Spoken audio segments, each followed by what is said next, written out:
नमस्कार प्यारे साथियों, थ्रोन एजुकेशन डिजिटल प्लेटफॉर्म पे आप सबका स्वागत करता हूं।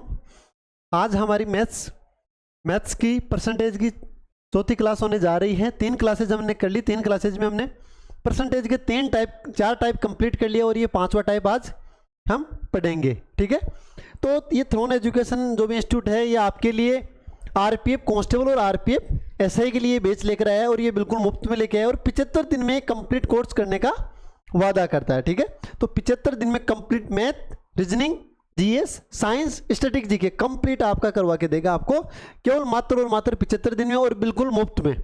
तो जिन भी स्टूडेंट्स ने, जिन भी दोस्तों ने अभी तक ये चैनल सब्सक्राइब नहीं किया है, प्लीज़ चैनल को सब्सक्राइब करें, क्लास को लाइक करें और ज़्यादा से ज़्यादा अपने दोस्तों के पास शेयर करें ताकि सभी के पास ये क्लास का लिंक पहुंच सके और सभी इस क्लास का फायदा उठा सके। ठीक है, तो चलते हैं, हम क्लास स्टार्ट करते हैं।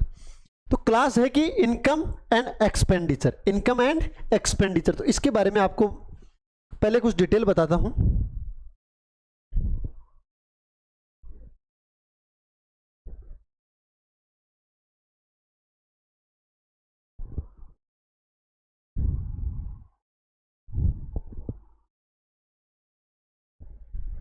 इनकम एंड एक्सपेंडिचर,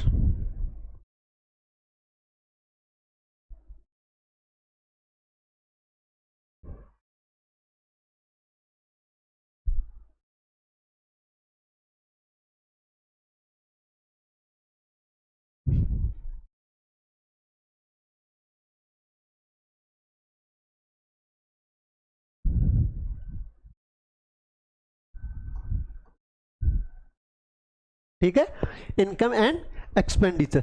तो हम इनकम एक्सपेंडिचर क्या होता है, इनकम एक्चुअल में क्या होती है,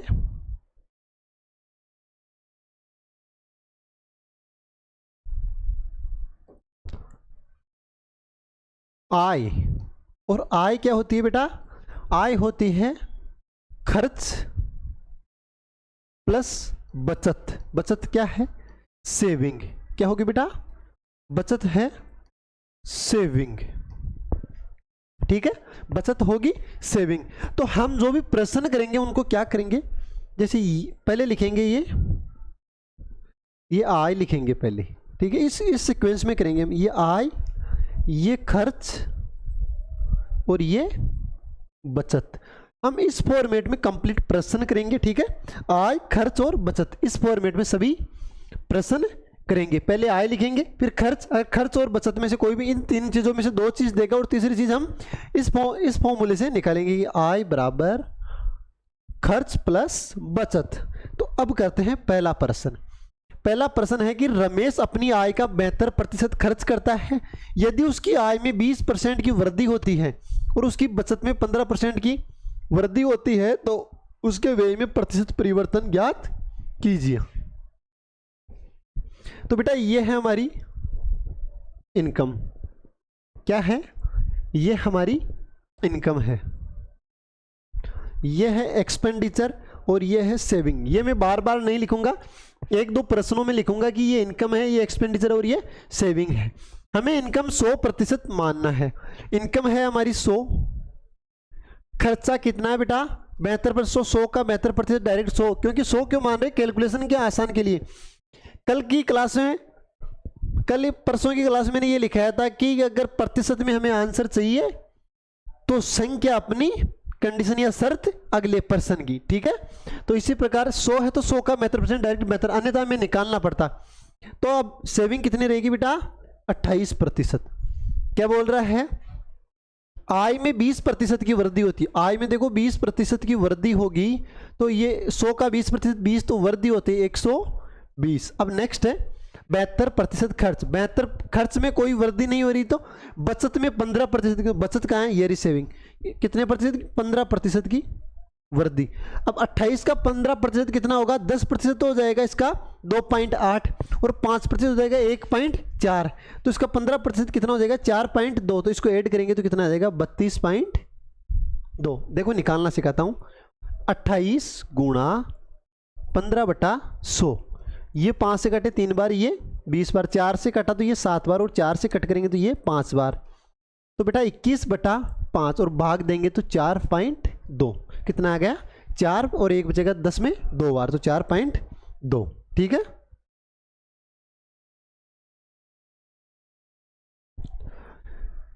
तो अब अगर बचत 32.2 आ गई और इनकम 120 हो गई, तो अब आप मुझे ये बताइए कि खर्च कितना होगा। 120 में से अगर 32.2 घटाते हैं तो कितना आएगा।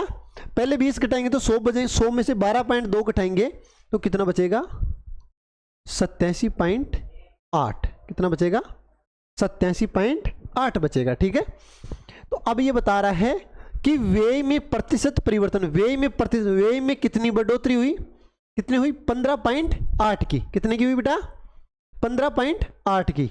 तो 15.8 बटा 72 गुणा 100, अगर 100 से इसको मल्टीप्लाई करेंगे तो 1580 बटा 70।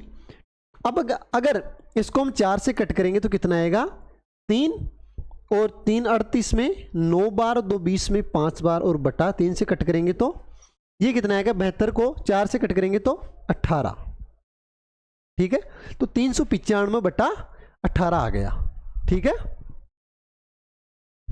ये 72 120 में से अगर 15% की बढ़ोतरी, ये बचत को घटाते हैं तो वे कितना आया 87.8। ये ऐड करेंगे तो 0 हासिल की 1, 7 और 2 9, 9 और 1 10 हासिल की 1। अरे यार ये ऐड करना गलत कर दिया। 8 8 और 10 हासिल की 1, 10 हासिल की 1, 8 और 3 11, 11 और 1 12। ठीक है, तो 87.8। 87.8 में से अगर 72 लेस करते हैं तो 87.8 में से अगर 72 लेस करेंगे तो कितना बचेगा 15.8। 15.8 बटा 72 और गुणा 100, तो 1580 बटा 20। अब 4 से कट करेंगे तो 15 में 3 बार, 3 बच गए, 38 में 9 बार, 36 2 बच गए, 20 में 5 बार बटा 18। अब ना ही तो ये 3 से कट रहा तो कितना आ जाएगा 395 बटा 18। तो ये ऑप्शन हो जाएगा 395 बटा 18 प्रतिशत इंक्रीजिंग। क्या इंक्रीजिंग। ठीक है, नेक्स्ट कि एक आदमी अपनी आय का 65% खर्च करता है। क्या करता है 65% खर्च करता है। तो यदि उसकी आय में 11% की वृद्धि होती है और उसकी बचत में 17% की वृद्धि होती है, 17 से ही 1/7%। बेटा ये है 17 से ही 1/7%। देखो ये रहा, यहाँ पे ये कट हो गया कि वृद्धि हो, तो उसके व्यय में प्रतिशत परिवर्तन ज्ञात कीजिए। क्या प्रतिशत परिवर्तन बेटा ज्ञात कीजिए। तो प्रतिशत परिवर्तन कैसे ज्ञात करेंगे, पहले इनकम लिखेंगे, ठीक है, फिर एक्सपेंडिचर और फिर सेविंग। तो हमारी इनकम कितनी है बेटा, कितनी माननी है 100 हमें हमारी इनकम माननी है। ठीक है, 100 मान लिया। अब उसमें खर्च कितना कर रहा है 65 रुपए खर्च कर रहा है। 100 में से 65 अगर खर्च कर रहा है तो 35 बचा रहा है। कितने बचा रहा है बेटा 35 बचा रहा है। ठीक है, अब क्या कर रहा है, उसकी आय में 11% की वृद्धि होती है, 11 होती है तो 11% की वृद्धि यानी 111। उसकी बचत में 17 से 1/7% की वृद्धि, 17 से 7% बने, तो 17 को 7 से 119, तो 120/7% के लिए 1/100 से 10 से 10 ये 6 और ये 5, तो कितना हो जाएगा, ये 6 और ये 5, तो 6/35 हो गया। कितना हो गया 6/35 हो गया बेटा। अब 17 से ही 1/7% को कितने लिखेंगे 6/35। तो अब देखो 17 से ही 1/7% की वृद्धि। अब इसका 6/35 और 6/35, तो 35 में 6 की वृद्धि, तो कितना हो जाएगा 42 हो जाएगा। ठीक है, कितना हो जाएगा 6/35, तो 35 में कितने की वृद्धि 6 की, तो कितना हो जाएगा 42। तो ये 35, तो 35 1 गुणा पर बेटा है, तो ये भी कितने पर रहेगा 1 गुणा पे, और आंसर कितना आ जाएगा बेटा 42। ठीक है, अब नेक्स्ट करते हैं। तो अगर ये 42 आ गया और ये 100, तो 111 में से 42 गया तो कितना आएगा, 11 में से 2 गया तो 9, 10 में से 4 गया तो 6 और 6, तो यही रहेगा कि 69 आ जाएगा। अब कितने की वृद्धि हुई, तो 4 की 65 में कितने की पूछ गए, व्यय में प्रतिशत परिवर्तन, व्यय कितना बढ़ा, 4 बढ़ा, और पहले कितना था 65, तो पहले वाला नीचे 65 और गुणा के लिए प्रतिशत के लिए 100, 5 से कट करेंगे तो 13 और 5 से कट करेंगे तो 20, तो 80/13%, यानी 6/2/13%। तो 6/2/13% कहाँ है, 6/2/13, तो ये हो जाएगा 80/13 है, तो 80/13 है तो 6/2/13 हो जाएगा। ठीक है, नेक्स्ट, अशोक अपनी आय का 87.5% खर्च करता है, अपनी आय का 87.5% खर्च करता है, और यदि उसकी आय में 11/1 ये देखो सही है, 11/1/9% की वृद्धि होती है और उसके व्यय में 14/2/7% की वृद्धि होती है, तो उसकी वर्तमान बचत प्रतिशत ज्ञात करो। तो बेटा ये है हमारी इनकम, ये है एक्सपेंडिचर और ये सेविंग है। इनकम अपनी है 100, खर्चा है 87.5 का, कितना है 87.5 का। तो अब ये कितना हो जाएगा 12.5, कितना हो जाएगा बेटा 12.5। अब इसमें कितने की वृद्धि हो रही है, आय में कितने की वृद्धि हो रही, 11/1/9% की, 11/1/9% की आय में वृद्धि हो रही, तो कितने आ जाएगी 11/1/9%, 11/1/9%, यानी 9 में 1 की वृद्धि 10, तो कितना आ जाएगा 1000/9, ये उसकी आय में वृद्धि हो जाएगी। उसके व्यय में 14/2/7% की वृद्धि होगी, कितनी होगी बेटा 14/2/7% की वृद्धि, यानी 1/7 की, तो 8/7, 7 से कट करेंगे तो 1 बार 17 और 3 35, तो कितने बार जाएगा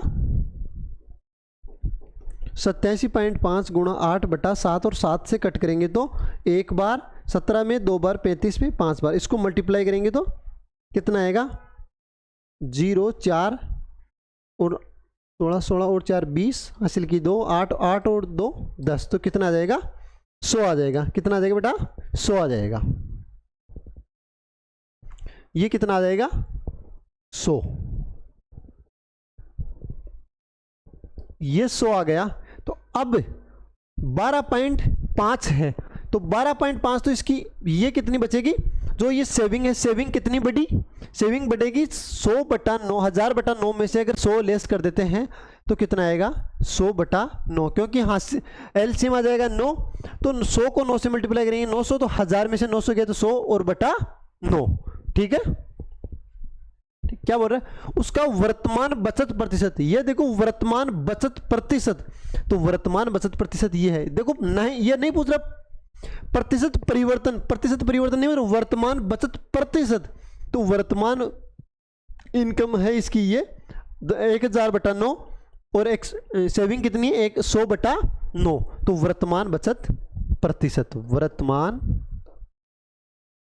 बचत प्रतिशत, और वर्तमान बचत प्रतिशत, तो वर्तमान बचत कितनी है 100/9, वर्तमान इनकम कितनी है 1000/9, और प्रतिशत के लिए 100 से गुणा, 9 से 9 गया, 2 0 से 2 0, 1 0 से 1 0, तो बेटा आंसर आ गया इसका 10%। ये कंफ्यूज करने वाला प्रश्न है।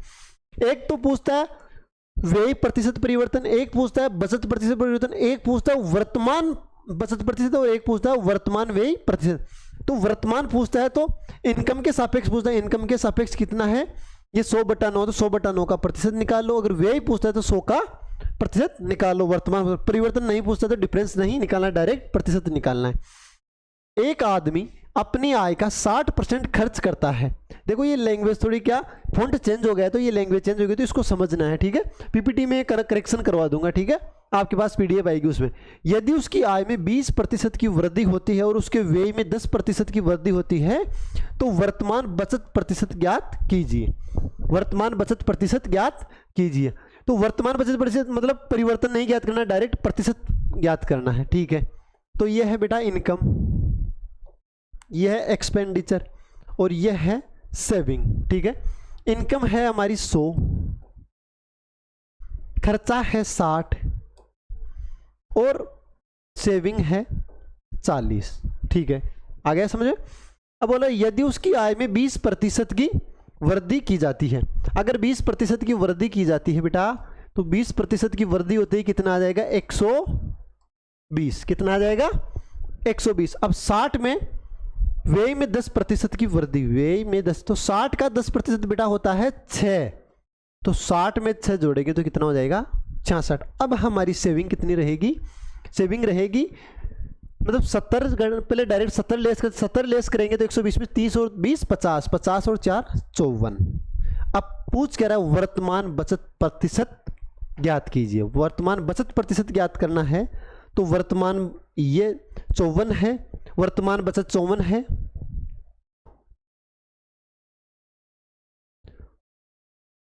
इनकम कितनी है बेटा 120 और मल्टीप्लाई में 100, 20 से कट कराया तो 5 बार और इसको 6 से 9 बार, तो 9 गुणा 5, 9 गुणा 5 कितना होगा बेटा 45%। कितना होगा 45%। तो आंसर क्या आया बी, कितना आया 45%।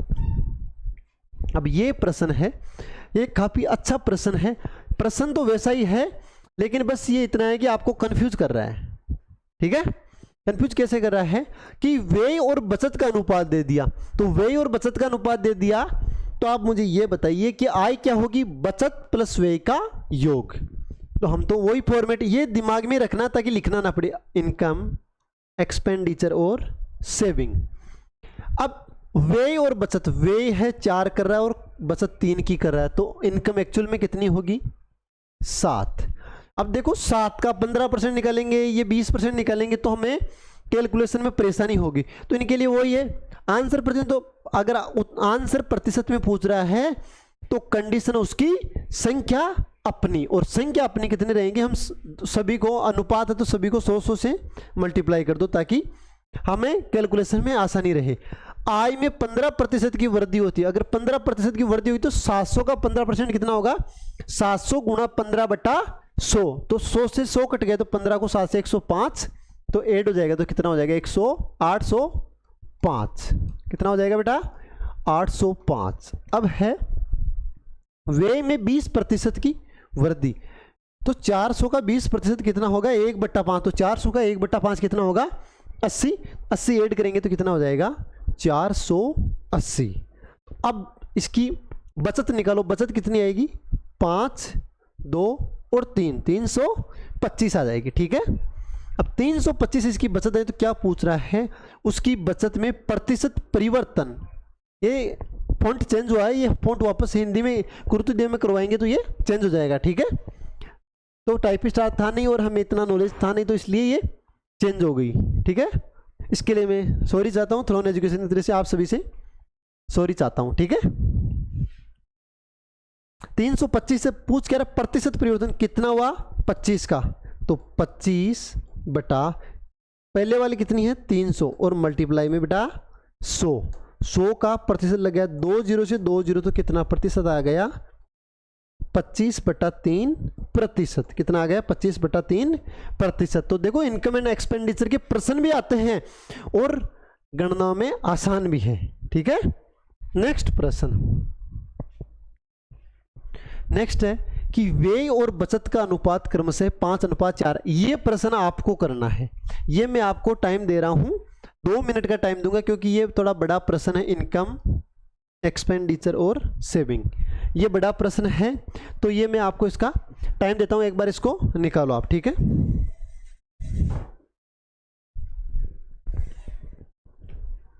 तो ये व्यय और बचत का अनुपात दे रहा है 5:4, तो व्यय लिखो 5, सेविंग लिखो 4, तो इनकम हो जाएगी 9। अब 0 लगा लो, बस ये इतना मैंने आपको बता दिया कि 0 लगा लो ताकि गणनाओं में आसान हो जाए।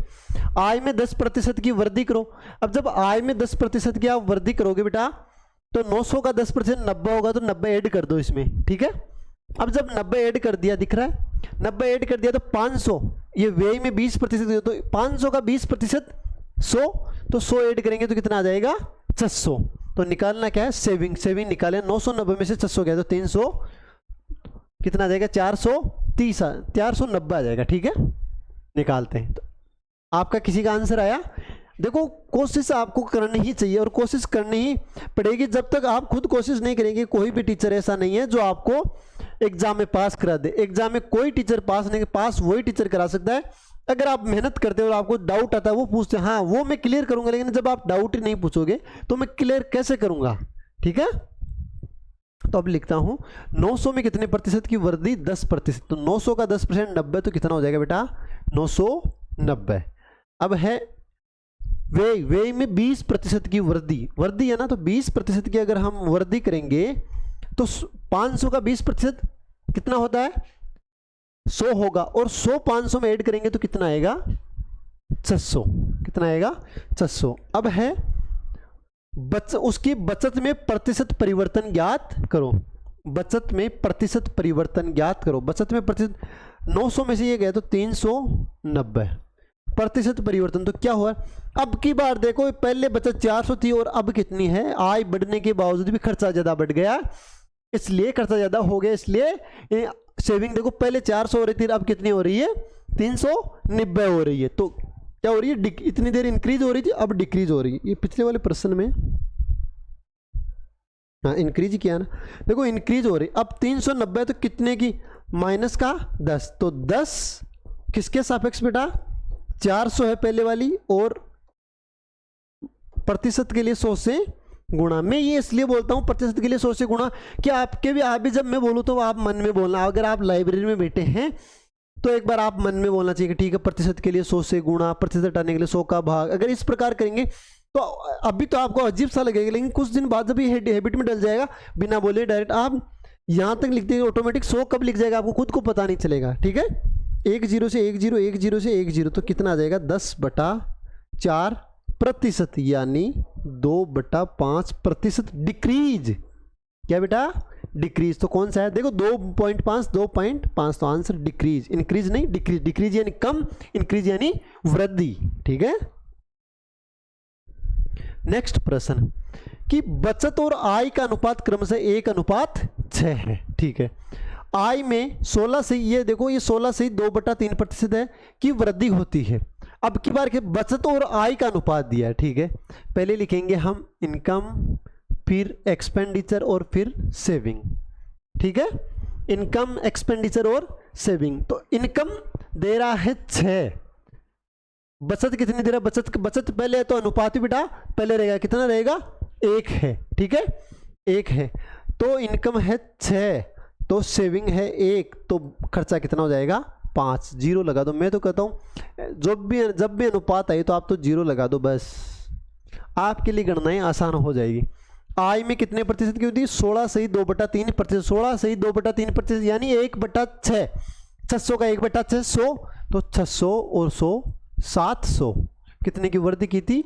16 से 2/3% की। नेक्स्ट, व्यय में 20% की वृद्धि। व्यय में 20% की वृद्धि, और 20% की वृद्धि का मतलब है 1/5, और 500 का 1/5 100, तो 100 ऐड करेंगे तो कितना आ जाएगा बेटा? 600। तो कितना आ गया? 100। अब क्या पूछ रहा हूं? वर्तमान बचत प्रतिशत ज्ञात कीजिए। वर्तमान बचत प्रतिशत, वर्तमान बचत प्रतिशत। तो वर्तमान बचत प्रतिशत क्या करेंगे? वर्तमान बचत कितनी है? 100। इनकम कितनी है बेटा? 700, और मल्टीप्लाई प्रतिशत के लिए 100 से गुणा। तो 2 0 से 2 0, तो 100/7 कितनी आएगी? 14 से 2/7%। ठीक है, 14 से 2/7%। ठीक है, नेक्स्ट, मोहन के व्यय और बचत का। अब देखो व्यय और बचत का ये अनुपात मैंने इस प्रकार से, आपको कंफ्यूज होना चाहिए। आप पिछले वाले में बचत और आय का अनुपात लिए, मैंने आय और बचत रहता है, हम यहाँ पे आय लेते हैं, फिर खर्चा लेते हैं, फिर बचत लेते हैं। पहले मैंने बचत और आय डाली, क्यों डाली? कि आप कंफ्यूज होने चाहिए। जितना कंफ्यूजन है यहीं पे निकल जाए। एग्जाम में कोई कंफ्यूजन नहीं, एग्जाम में बिल्कुल क्लियर कि ठीक है कैसा भी आई मेरे को प्रश्न आता है। मोहन के व्यय और बचत का अनुपात 5:3 है। उसकी आय में 12.5% की वृद्धि होती है। उसकी आय में 12.5% वृद्धि, और उसके व्यय में कोई परिवर्तन नहीं होता। उसके व्यय में कोई भी परिवर्तन नहीं होता। यदि उसकी बचत में 2600 रुपये की वृद्धि होती है तो मोहन की बढ़ती हुई आय ज्ञात कीजिए। वाह, अब की बार देखो कितना मस्त प्रश्न आया है।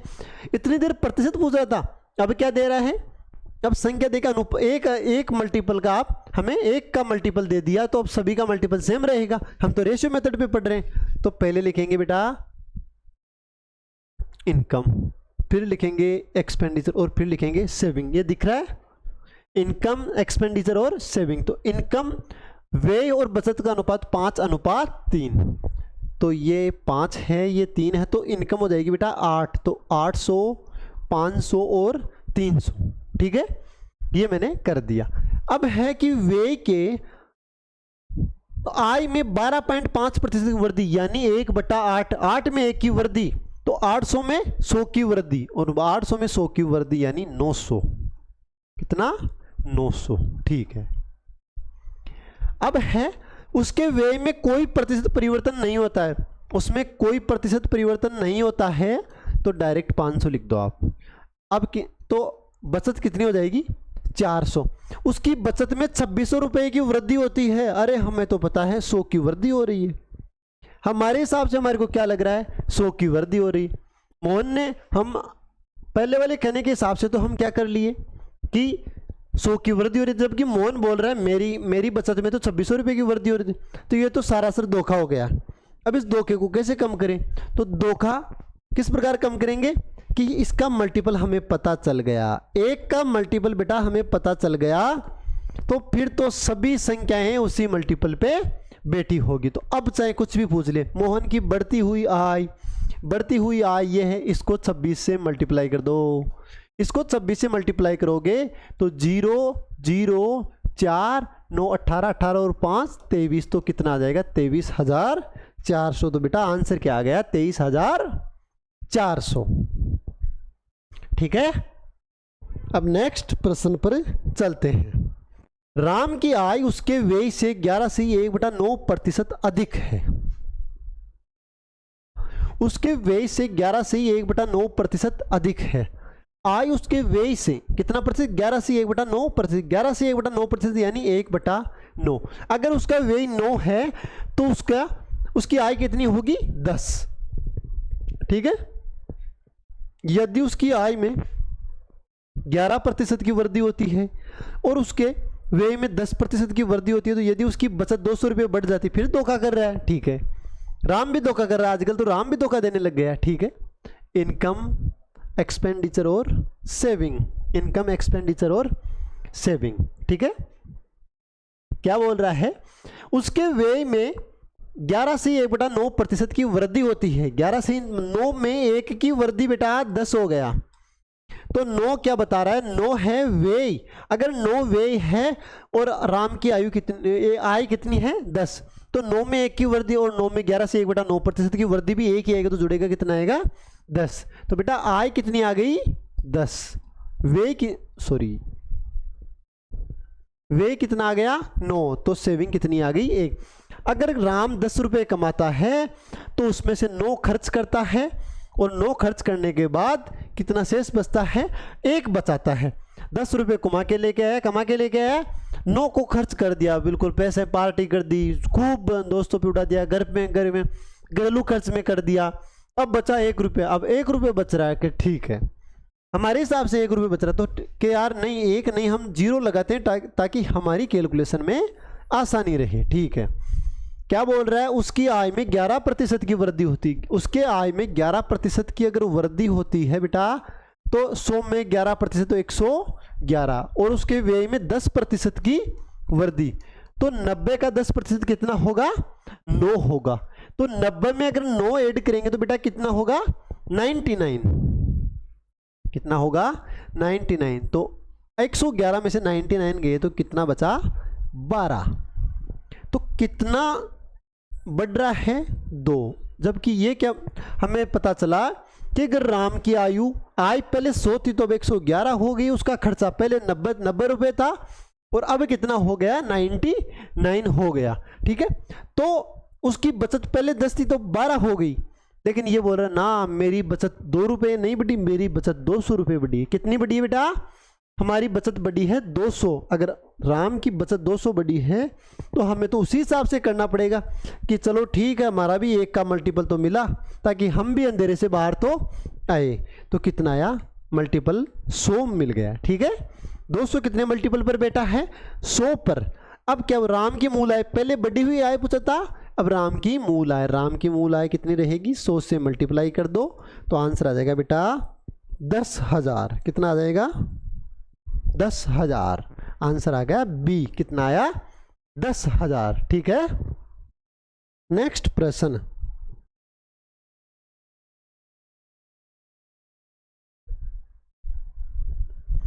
एक व्यक्ति अपनी 14,700 रुपए की आय में से 9,800 रुपये खर्च करता है, 9,800 रुपये खर्च करता है। यदि उसकी आय और व्यय में क्रमशः 13% और 7% की वृद्धि होती है तो वर्तमान व्यय प्रतिशत ज्ञात कीजिए।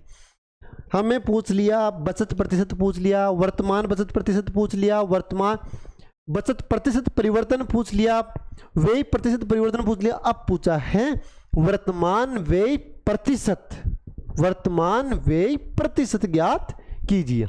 तो पहले लिखेंगे हम इनकम, फिर लिखेंगे एक्सपेंडिचर और फिर लिखेंगे सेविंग। हमारी इनकम कितनी है, हमारी इनकम है 14,700। प्रतिशत में पूछ रहा है, प्रतिशत में आंसर पूछ रहा है। अब प्रतिशत में आंसर पूछ रहा है तो हमें तो उसकी कंडीशन ही लगानी है, हम तो रेशियो निकालेंगे, हमें इतनी बड़ी कैलकुलेशन करने की आदत नहीं है। तो खर्च कितना कर रहा है, 9800।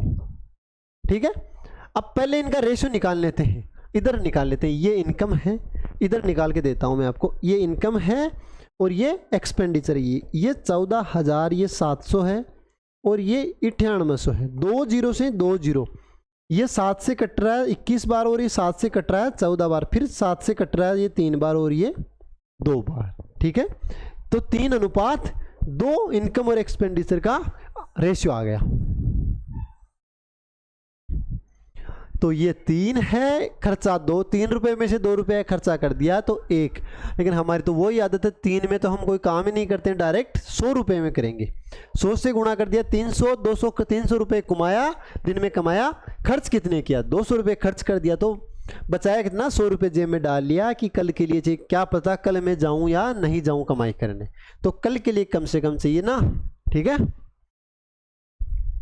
कल के लिए पैसे इसलिए रखता है, इसलिए नहीं रखता है, नहीं, दुकान पे जाने के लिए। कौन सी, आजकल तो देखो जो दुकान होती है उसका पहले गवर्नमेंट ने कहा कि ये रोड से 500 मीटर दूर होनी चाहिए। ठीक है, 500 मीटर दूर करके बोर्ड पे लिख दिया शराब की दुकान इधर है। गवर्नमेंट ने फिर एक्सीडेंट ज़्यादा है तो गवर्नमेंट ने क्या किया कि नहीं, आप शराब की दुकान कभी नहीं लिखते, तो वो लिखते हैं दुकान इधर है, लेकिन जिसको वहाँ जाना है वो समझ, दुकान मतलब दुकान वही हमारी वाली दुकान, हमारी वाली जो किराना की दुकान वो कोई दुकान में गिनती में नहीं है, दुकान तो वही गिनती में आती है। ठीक है, जो रात रंगीन कर दे। ठीक है, तो ये 300, 200 और 100। आय और व्यय में, आय में 13% की वृद्धि, 300 में 13% की वृद्धि, 300 का 13% होगा 13/100। 100 से 2 जीरो से 2 जीरो कट गया तो 13 को 3 से 39 तो कितना हो जाएगा, 339। ठीक है, कितना हो जाएगा, 339। अब बोल रहा है कि और व्यय में 7% क्रमशः दे लिया, तो व्यय में 7%, तो 200 का 7% कितना होगा, 7/100। 2 जीरो से 2 जीरो कट गया, 2 गुणा 7, वृद्धि है ना। ठीक है, वृद्धि है तो 14, तो 214। अब ये निकालो, बचत निकालो, तो बचत निकालेंगे तो कितना आएगा, 125 आ गया। पूछ कह रहा वर्तमान व्यय प्रतिशत ज्ञात कीजिए, वर्तमान व्यय प्रतिशत ज्ञात कीजिए। ठीक है, 214/339 और मल्टीप्लाई के लिए 100, तो ये आंसर एज इट इज दे रखा है ना, ऐसा कैसा ए, 214 गुणा 100/339%। ये हमारा क्या आ गया बेटा, आंसर आ गया। तो अब नेक्स्ट प्रश्न पर चले। ये देखो नेक्स्ट प्रश्न कि एक व्यक्ति अपनी 37,500 रुपए की आय में से 5,000 रुपए खर्च करता है। आय में यदि उसकी आय में 25% की वृद्धि होती है और उसके व्यय में 20% की वृद्धि होती है तो वर्तमान उसकी बचत में प्रतिशत परिवर्तन ज्ञात कीजिए। हर क्वेश्चन को घुमाया गया है, हर क्वेश्चन को मैंने इस प्रकार घुमाया है कि आप हर बार कंफ्यूज हो। आपको इजी सवाल नहीं देना, इजी तो एग्जाम में ही आ जाएंगे, यहाँ इजी नहीं करना, आपको घुमा घुमा के करवाना है, ठीक है, ताकि आपकी हैबिट पड़ जाए, आपकी ये जल्दबाजी खत्म हो जाए और आपका ध्यान देना, कंसंट्रेशन करना आप स्टार्ट कर दो। मैक्सिमम मैथ्स सबको आती है, लेकिन मैक्सिमम क्या करते हैं आप डायरेक्ट ये देखते हैं, हाँ ठीक है ये कर दिया ये कर दिया, आप डायरेक्ट करते क्वेश्चन पर दिन इतना दे दिया, हाँ ठीक है उस सर ने ऐसा करवाया था, ठीक है 37,500 ठीक है, अब की बार प्रश्न चेंज कर दिया, प्रतिशत बचत वर्तमान प्रतिशत ही नहीं पूछा, बचत प्रतिशत परिवर्तन पूछ लिया, ठीक है। इनकम और किसका दे रखा है, खर्चा। इनकम है 37,500, खर्च कितना कर रहा है 5,000 ही खर्च कर रहा है। अब की बार तो गजब आदमी निकला, 25 से कट करेंगे तो 2 बार और 25 से कट करेंगे तो 1 बार और 15, तो 15:2 आ गया, खर्च इतने ही कर रहा है, ठीक है। इनकम, एक्सपेंडिचर और सेविंग। इनकम कितनी है 15, एक्सपेंडिचर है 2, तो सेविंग कितनी आ गई 13। 25% किस में वृद्धि कर रहा है, आय में, ठीक है, तो 0 लगा दो कैलकुलेशन में आसानी के लिए, ठीक है। अब 25% की वृद्धि कर रहा है, 1500 का 25% कितना होगा 1/4, तो 1500 का 1/4 कितना होगा 375। 375 इसमें ऐड करेंगे तो कितना आ जाएगा 1875। कैसे निकालते हैं, 1500 में 4 का भाग देंगे तो 1200, तो 300 सीधा हो गया, और 300 का 4 का भाग देंगे तो 75 आता है, तो 375 1500 में ऐड करेंगे तो 1875। अब आप देखेंगे सर आपको इतना जल्दी, अरे सर नहीं आता है, आप हैबिट कीजिए, अलग अलग तोड़ के भाग देना सीखिए, सभी को आएगा, ठीक है। अब क्या है, व्यय में 20% की वृद्धि, 20% की वृद्धि यानी 1/5, 200 का 1/5 कितना आएगा 40, तो 240। अब आप मुझे ये बताओ 240 अगर लेस करेंगे तो 5, 7 में से 4 गए तो 3, 18 में से 2 गए तो 16।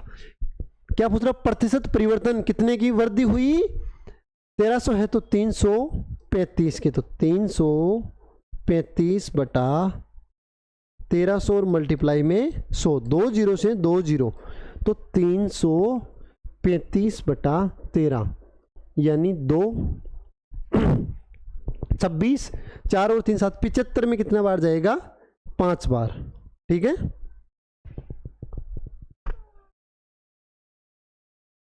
ये करेक्शन हो गया क्या,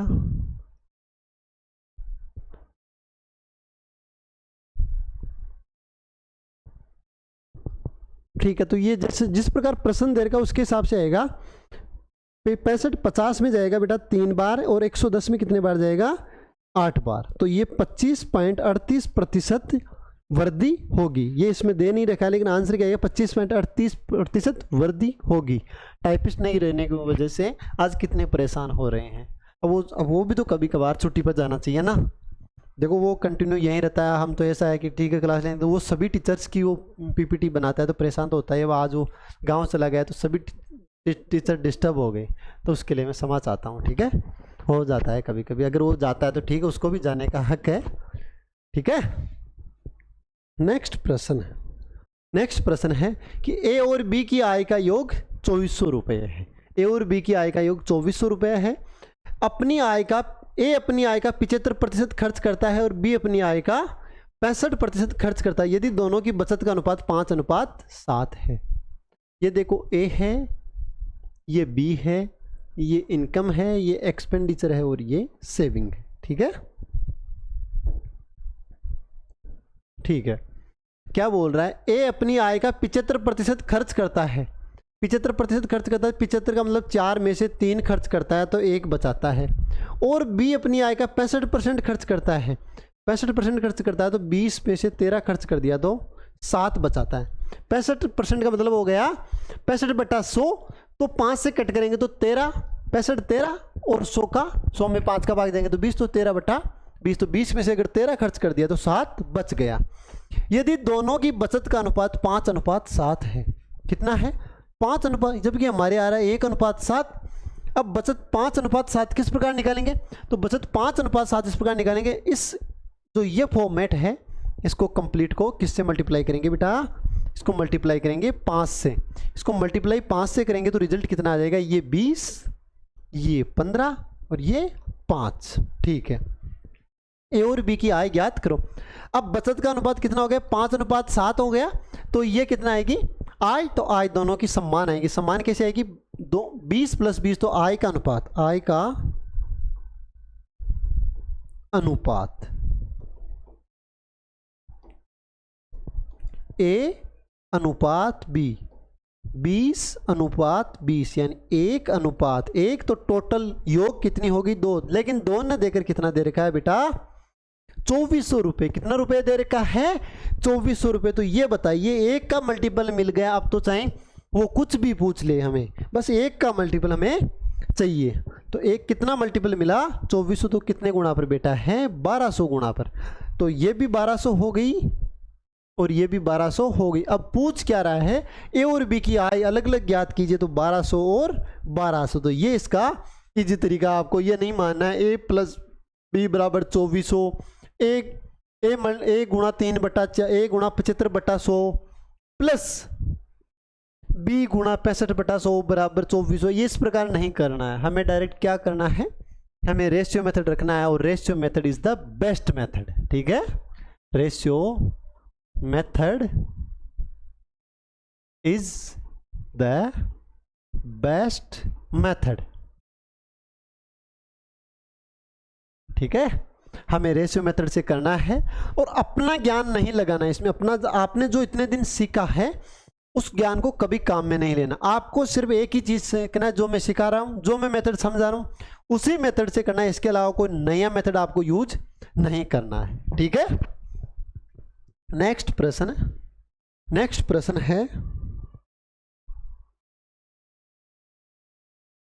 प्रश्न है कि ए और बी की कुल आय का कुल वेतन 1215 रुपये है। ए अपनी आय का 85.5/7%, 85.5/7% पता चलता है ना। बोलते हैं कि कभी कभार है कि घर में जो निठल्ला आदमी होता है वो भी कभी कभार इतना काम कर जाता है कि उसके बिना काम होना मुश्किल हो जाता है। आज टाइपिस्ट नहीं था, हम टाइपिस्ट को क्या मानते, कभी सामने नहीं आया कैमरे के, लेकिन आज जब नहीं था तो देखो क्या हो रहा है। ये जो हर चीज़ को अब खुद को करना, ये तो मेरा बनाया हुआ था तो मेरे को याद है कि प्रश्न वगैरह की खुद बनाए पीछे से ही 5/7%। लेकिन जब खुद बनाता है ना तब पता चलता है कि खुद टाइप करते हैं तो कितना जोर आता है। वो किसी हिसाब उसको पता है कहाँ बट्टा है कहाँ क्या है सही लगाना, हमें तो बस डायरेक्ट कर रहे हैं। ठीक है, तो आज के लिए समझ आते हैं। ठीक है, इसको सीरियस नहीं लेने का, डायरेक्ट ज्ञान लेने का। ठीक है, अगर सीरियस ले लिया तो कर तो क्या सकोगे, कर कुछ नहीं सकते। ठीक है, क्योंकि हम तो आजकल ऑनलाइन दुनिया है, बाहर से पत्थर मारो, मेरे जहाँ मेरी क्लास चल रही है वहाँ पत्थर मारो, अगर पत्थर मारोगे आपका फ़ोन फूटेगा, हमारा कुछ नहीं बिगड़ेगा। ठीक है, आपका फ़ोन टूट जाएगा, फिर बोलोगे पापा हमें नया एंड्रॉइड दिला के दो। अरे बेटा पिछले मंथ तो दिलाया था, फिर टूटे हुए से देखो और फिर जीएफ से उसी से बात करो, भाई तू दे दे मेरा व्हाट्सअप लॉगिन कर ले थोड़ी देर बस। बात तो आप कर नहीं सकते क्योंकि चैटिंग कर सकते हैं, आपको वो ज्ञान दे रहा होता है। ठीक है, वो हो बेटा वो लड़का ही रहता है आपके पास वाला रूम पार्टनर, बेटा हाँ ठीक है चैटिंग कर, नहीं पास में कुछ कोई ना कोई है और बात करता नहीं है, चैटिंग करता है। ठीक है, अब करते हैं। ए और बी का कुल वेतन है 1215। ए अपनी आय का पीछे से ही 5/7% खर्च करता है। पीछे से ही 5/7% खर्च करता है, मतलब पीछे से ही 5/7% मतलब होगा 6/7। अब बोलोगे सर आपको याद कैसे है ये 6/7 होगा? बेटा ये इसलिए याद है कि पीछे से ही 5/7 तो नीचे 7, तो ये तो कन्फर्म है कि 1/7 की ये सीरीज है। अब 1/7 वाली सीरीज है तो 14 से ही 2/7 को अगर 6 से मल्टीप्लाई करते हैं तो 14 को 6 से मल्टीप्लाई करेंगे तो कितना आएगा 84, और 6 को 2 से तो 12/7। अब ये देखो ये ऐसा है 84 प्लस 12/7। अब 12 में भाग देंगे तो 84 प्लस 1 से ही 5/7, तो 84 में 1 ऐड करेंगे तो कितना हो जाएगा 85 से ही 5/7। तो ये बेटा इस प्रकार ये याद रहता है। ये इन चीज़ों का इतने बार यूज़ कर लिया कि ये आदत में आगे जैसे दिखता है डायरेक्ट दिमाग में आता है कि 6/7, कुछ भी करने की आवश्यकता नहीं होती। ये एक बार हैबिट में आ जाती है ना बेटा, फिर कोई आवश्यकता नहीं रहती आपको। ठीक है, 5/7। और अपनी आय, बी अपनी आय का 83.3% खर्च करता है। देखो लिखते हैं उसी तरह इनकम, एक्सपेंडिचर और सेविंग। यह है बेटा ए, यह है बी। ए 6/7 मतलब अपनी आय 7 है और 7 में से 6 खर्च करता है तो 1 बचाता है। ठीक है, ए अपनी 83 से ही 1/3%, 83 से ही 1/3% यानी 5/6%। फिर बोलोगे सर आपको कैसे पता? इसलिए पता कि 1/3, पहले तो यह है कि सबसे ज़्यादा प्रैक्टिस, जितनी बार प्रैक्टिस करोगे डायरेक्ट दिमाग में रहेगा 83 1/3। नए पूछ लोगे क्या है 5/6, ठीक है। लेकिन 83 से 1/3%, इसको मैं इसको और बताता हूँ, 16 से ही 2/3% है। देखो 5 से मल्टीपल, पहले इसको इसके नज़दीक लेके जाओ तो 16 को 5 से 6 से करते हैं छिन्न में आएगा और 4 से करते हैं 64, तो 64 में इसमें इतनी औकात नहीं जो ये 16 बढ़ा दे। ठीक है, तो क्या रहेगी 16 को 5 से मल्टीप्लाई करोगे तो ये 80, इसको करोगे तो ये 2 को करोगे 10 और 10/3। ऊपर वाली संख्या गुना होती है, नीचे वाली गुणा होती नहीं है। ठीक है, 80 इसको करेंगे तो प्लस 3 से ही 1/3। अब 80 में 3 जोड़ेंगे तो 83 से ही 1/3%। तो इस प्रकार ये कितना आ गया 5 जितने गुणा पर रहता है ये 5/7 5/6 आ गया। ठीक है, ये क्या कर रहा है 6 इनकम है और इसमें से 5 खर्च करता है और 5 खर्च करने के बाद 1 बचता है। ठीक है, अब क्या बता रहा हूं, उनकी बचत का अनुपात 3:4 है। ठीक है, ये तो देखो 1:1 है तो ये तो अपने हिसाब से है ना 1:1, तो अब ठीक है तो ये अपने हिसाब से 1:1 है, तो ये जबकि ये क्या बोल रहा है 3, यार ये क्या कर रहा है 4, 3:4। ये पेन यूज करते। अब कितना आएगा, इसको 3 से गुणा करेंगे तो 21, इसको गुणा करेंगे तो 18।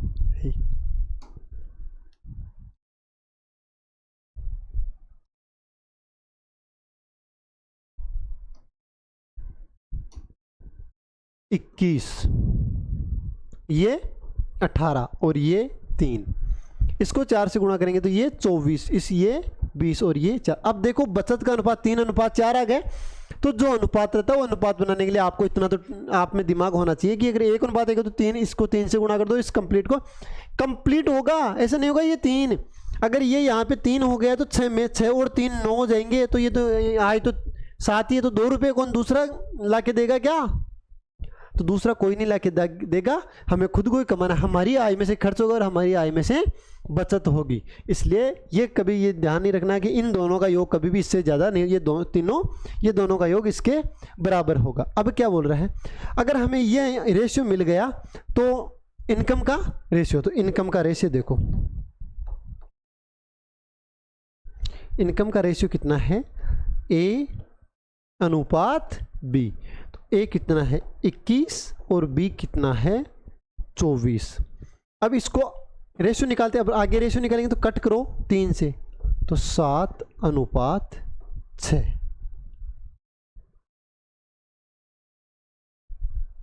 7:8 सॉरी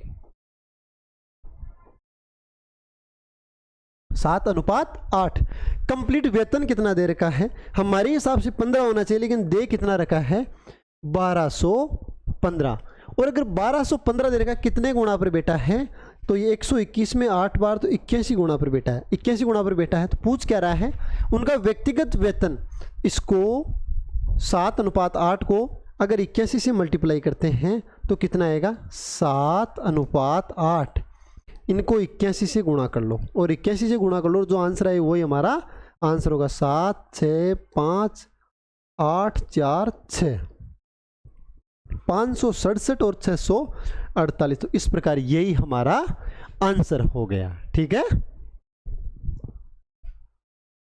तो क्या आज की क्लास, आज के कंप्लीट प्रश्न हो गए? देखो पीपीटी नहीं बनी तो कंप्लीट कम ही प्रश्न लिए हैं। क्यों लिए हैं, बनती नहीं है, ये तो टाइपिस्ट ही बना सकता है। तो इसलिए आज की क्लास यहीं समाप्त करते हैं बेटा। और जो भी नहीं समझ में आया तो आप एक बार कमेंट करें, मैं अवश्य इसका आंसर जवाब दूंगा।